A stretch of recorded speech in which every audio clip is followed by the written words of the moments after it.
ta'aruf itu bukan berarti ikhwan, akhwat, laki-laki dan perempuan, cewek, cowok gitu ya. Menyatakan diri, kayak saya mau ta'aruf deh sama kamu gitu kan. Lalu kemudian berduaan tuh. Berdua tukeran CV, berdua nador gitu ya. Itu bukan proses ta'aruf yang baik, yang syar'i, yang terjaga gitu ya. Maka bagaimana yang seharusnya?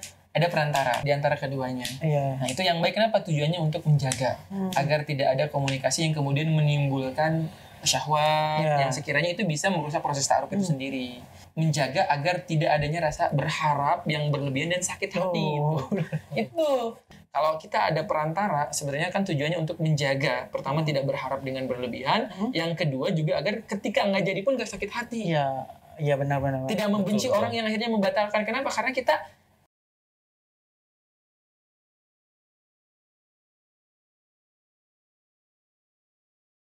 ini satu pertanyaan satu video nih. Oke, lanjut ya. Tapi seru-seru Sapi. Biar jadi apa namanya? Kita discuss. Lagi. Gimana? Ilmu buat kita juga. Awam. Oke ya. Nih. Siap. Apalagi, Bay? Assalamualaikum, Ustadz mau tanya. Saya kan kerja di counter HP dan bosnya jauh. Untuk harga HP kan sudah dipatok oleh bosnya. Tapi kadang saya nambahin harga jualnya karena ngikutin harga pasaran. Nanti untungnya buat saya dan kadang buat beli bensin. Kalau sistemnya COD itu hukumnya gimana ya Ustadz? Baik. Ini kan dia sebagai seorang karyawan. Oke, saya bukan ahli muamalah syariah gitu. Bukan ahli ekonomi syariah gitu ya. Ya mungkin ini sharing ya. Kita sharing aja. Baik. Ini kan dia sebagai seorang karyawan ya. Bukan seorang pemilik. Artinya pemiliknya orang lain dan dia orang yang memang dibayar setiap bulan atau setiap pekan gitu ya untuk menjadi pekerja di counter itu. Berarti ada hak dan kewajiban. Nah, ada ketentuan yang harus dia ikuti. Benar. Nah, aturannya dari bosnya adalah harga handphone misalnya 4 juta. Tapi karena demand-nya lagi tinggi nih. Lagi naik. Iya kan, barangnya langka, demand naik nih. Permintaannya naik nih kan. Sayang nih, kan harga pasti naik kan. Emang hukum ekonominya begitu. Nih, sayang nih kalau misalnya nggak dinaikin. Maka apakah ketika saya menaikkan itu tanpa sepengetahuan bos saya itu boleh? Maka jelas itu tidak boleh. Karena itu ibaratnya manipulasi. Manipulasi atau enggak ya tidak sesuai dengan aturan yang dibuat oleh perusahaannya. Gitu. Melanggar berarti. Nah, kecuali kalau semisalnya gini, ada aturan dari perusahaan begini, boleh menaikkan harga, ngikutin harga pasar dengan batas berapa persen dan keuntungannya misalnya buat si penjaga counter itu boleh kalau seperti. Jadi ada aturan tertulisnya maupun aturan yang terucap dari atasan, kesepakatannya. Atau enggak misalnya boleh ngikutin harga pasar gitu ya, tapi nanti keuntungannya juga buat perusahaan misalnya kan kayak gitu. Itu kan babnya ngikutin harga pasar gitu kan kayak gitu. Itu boleh gitu. Tapi kalau misalnya aturannya tidak ada, itu lebih baik kita hindari. Kenapa? Karena begini, khawatirnya bos itu atau yang punya perusahaan itu ketika mematok harga, misalnya harga handphonenya 4 juta dan dia kan untuk menjaga stabilitas pasarnya dia, untuk menjaga stabilitas perusahaannya dia gitu. Karena dikhawatirkan begini, ketika misalnya kita menaikkan harga di luar ketentuan daripada perusahaan, itu akan mempengaruhi penjualan perusahaan itu. Dalam artian gini, jangan beli HP di counter itu. Di situ mah harganya suka naik. Mahal. Di situ harganya kadang lebih mahal dari biasanya.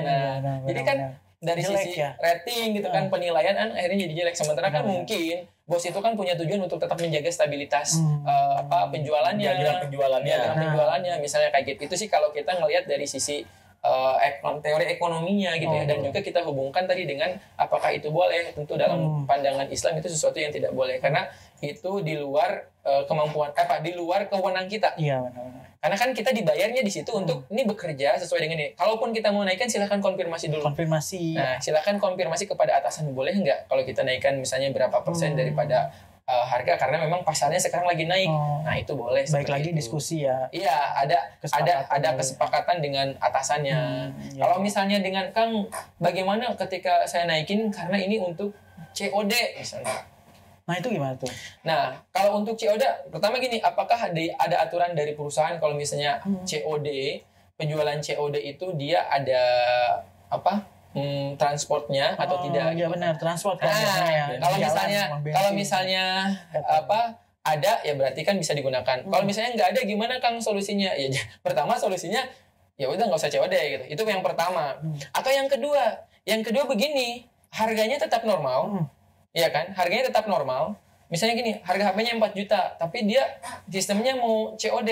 Sampaikan kepada konsumen, Mbak, harga HP-nya 4 juta, tapi karena Mbak pesennya COD, ada biaya transportasi untuk saya mengirim kepada Mbak tambahan gitu. Ada tambahan. Nah, itu kan jadi ada kejelasan gitu ya. Ini transportasi ini buat saya Mbak karena saya mengirim ke Mbak misalnya kayak gitu. Nah gitu makanya kan di perusahaannya nggak ngasih misalnya ya udah sampaikan saja karena memang ada transportasi buat saya ngirimnya Mbak ke Mbak gitu. Jadi ada kesepakatan penjual dan pembeli ada kesepakatan penjual dan pembeli dan kalau memang berduanya sudah sepakat kan boleh nggak apa-apa enak. Begitupun dengan atasan juga kita harus ada keterbukaan harus ada kesepakatan karena posisinya kita tuh bekerja di situ dan digaji oleh perusahaan kecuali kalau kita sebagai seorang reseller.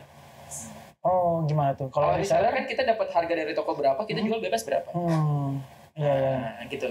Kan. Jadi ibaratnya kita tuh marketing kan, marketing freelance gitu. Nah, itu kan beda lagi kan. Jadi kalaupun misalnya kita ngikutin harga pasar, mau naikin harga pasar, is okay gitu. Selama kita bersepakat dengan konsumen kita. Tapi kalau misalnya kita orang yang memang digaji, tetap begitu dan ada aturan dari keluar barang dari toko itu harus segini gitu. Nah, itu ikutin aturannya. Itu sih kalau dari anak gitu ya, dari anak pribadi gitu. Walaupun memang terkadang kan wah ini ada kesempatan untuk kita dapat uang lebih gitu ya. Benar. Tapi biasanya kalau godaannya di situ ya. Kita melanggar ketentuan kan khawatirnya pertama itu menjadi sesuatu yang tidak barokah. Oh iya benar. Bisa jadi halal tapi tidak toib gitu. Atau bisa jadi haram gitu. Karena itu di luar ketentuan yang diberikan oleh perusahaan. Nah, itu berdampak kepada apa? Berdampak kepada ketidakberkahnya harta. Dan kalau harta udah tidak berkah, maka turunan sifat daripada harta haram itu apa?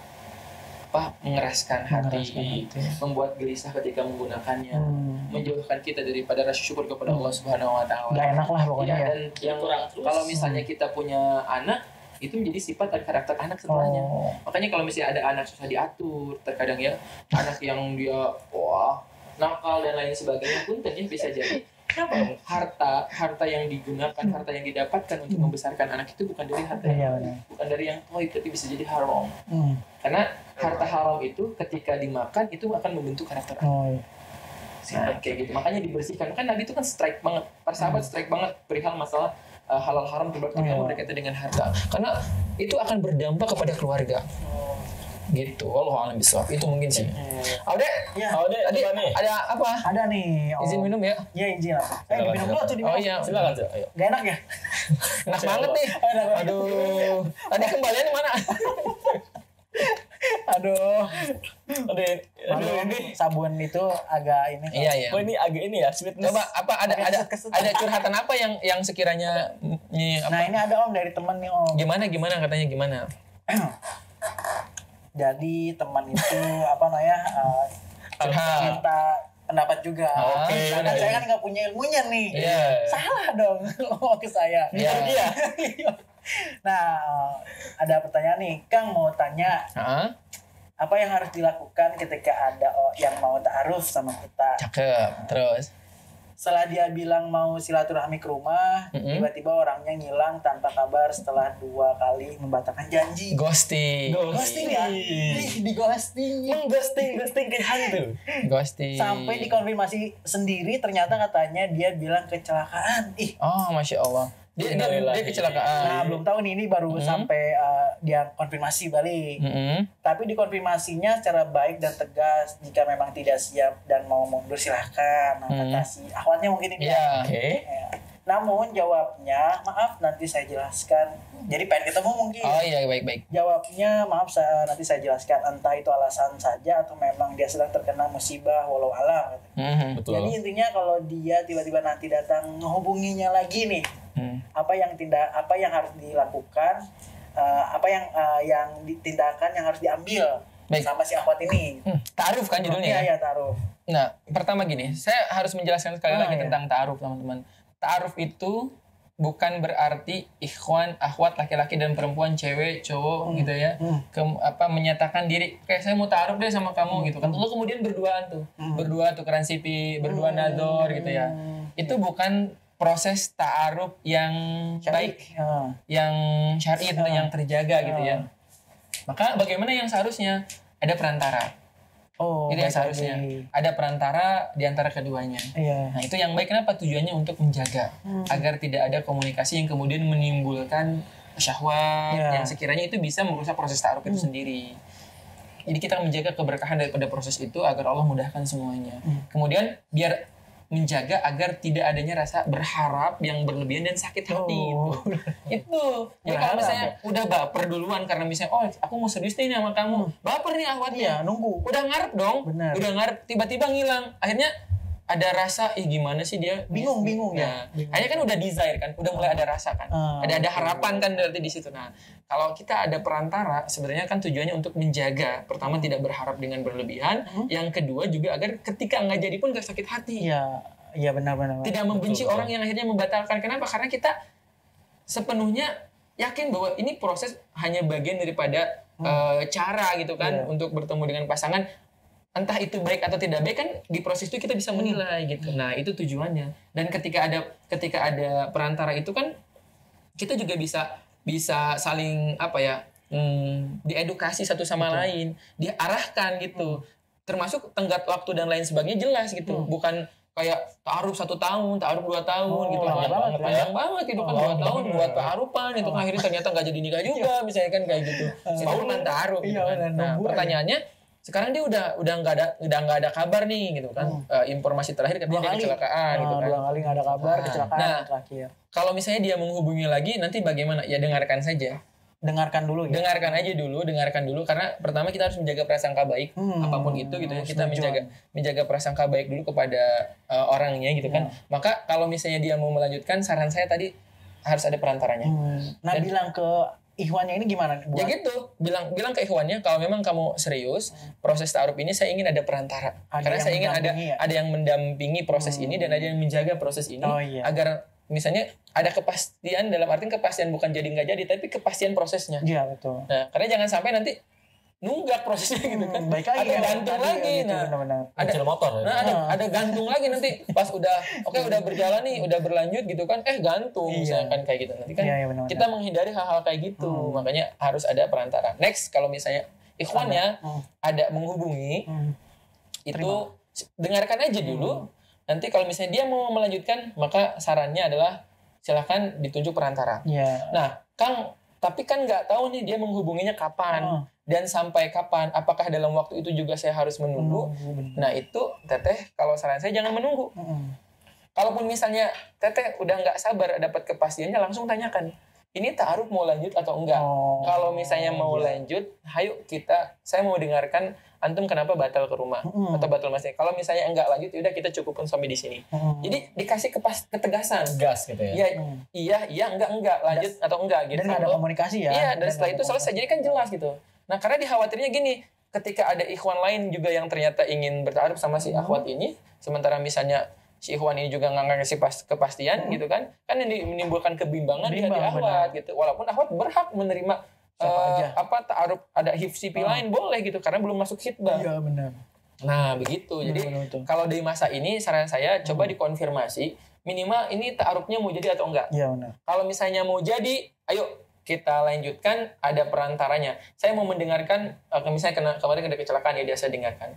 Nah gitu, nanti tinggal proses lanjutan. Tapi kalau misalnya ternyata nggak ada kepastian nih, hilang aja nggak ada kabar, nanti dijelaskan dan lain sebagainya. Kalau saran saya udah cut aja, stop aja.